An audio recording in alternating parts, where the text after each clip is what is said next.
आप सभी का स्वागत है रॉयल न्यूज़ पर। साथियों, हमारे साथ जुड़े हुए अभी सुधांशु रंजन, एमएलसी प्रत्याशी। हमने आपको दिखाया, भ्रमण किए, उन्होंने हरिहर नाथ क्षेत्र का दर्शन भी किया।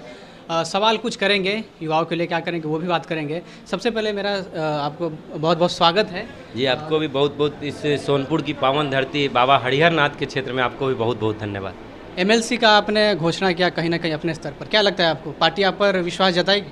जी ज़रूर, जब पार्टी का हम सच्चा सिपाही हैं तो निश्चित रूप में पार्टी हम पर विश्वास जताएगी और मैं पार्टी का ये किस दावे पर आप कर सकते हैं?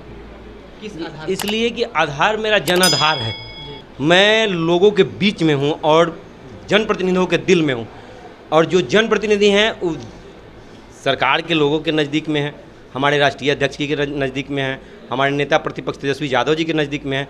तो उनके द्वारा जो विश्वास जताया जा रहा है, हमको निश्चित रूप में पार्टी हम पर विश्वास करेगी और मैं प्रबल दावेदार सारण का। सोनपुर के इस पावन धरती पर आया, यहाँ पर एशिया का सबसे बड़ा पशु मेला भी लगता है, जो कहीं ना कहीं अपने मृत्यु के कगार पर है या कहीं कि सिमटते जा रहे। अगर आप आते हैं तो अपने स्तर पर क्या कुछ करेंगे? देखिए, मैं सदन के पटल पर सोनपुर मेला का, बाबा हरिहर नाथ क्षेत्र का वर्णन करूँगा।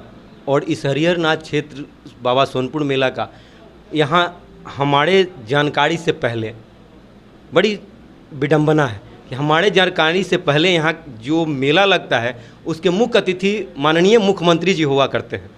अगर माननीय मुख्यमंत्री जी के नज़र में ये बात 15 सालों में नहीं आया कि सोनपुर क्षेत्र का विकास होना चाहिए, एशिया का फेमस मेला का विकास होना चाहिए, तो मेरा जो काम होगा सदन के पटल पर रखने का, और हमारे नेता प्रतिपक्ष अगर हमारे मुखिया बनते हैं बिहार के, तो ज़रूर निश्चित रूप में इस सोनपुर हरिहर क्षेत्र मेला जो एशिया का प्रसिद्ध मेला है उसका विकास होगा और हम लोग कराने का कार्य करेंगे।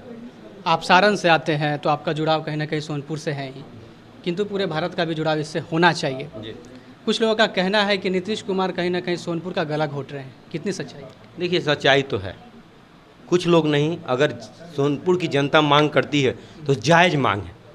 क्योंकि अगर 15 साल में चौथा बार सीएम है तो उनको तो चाहिए था ना कि इतना ज़्यादा दिन सीएम रहने वाला बिहार में अभी कोई नहीं है। तो सोनपुर पटना से महज 20 किलोमीटर से 25 किलोमीटर की दूरी पर है, जो पटना मुख्यालय है। तो सीएम का नज़र अगर वो हवाई मार्ग से भी उड़ते हैं तो बाबा हरिहर नाथ पर तो जरूर पड़ता है। तो जब बाबा हरिहर नाथ के पावन धरती का विकास नहीं हुआ तो फिर क्या विकास हुआ? बिहार में देखने को स्मार्ट सिटी देखने से थोड़े होता है, करने से होता है। और सोनपुर तो नगर पालिका, हमको लगता है कि सारण का जब गठन हुआ होगा और जब पहला सारण में नगर पालिका बनने का कार्य हुआ तो सोनपुर, छपरा और रिविलगंज का नाम आता है। तो निश्चित रूप में सोनपुर का विकास होना चाहिए। नगर पालिका बनता काहे के लिए है कि उस क्षेत्र का विकास शहरी वातावरण में किया जाएगा, लेकिन आज तक नहीं हुआ है। ये होना चाहिए।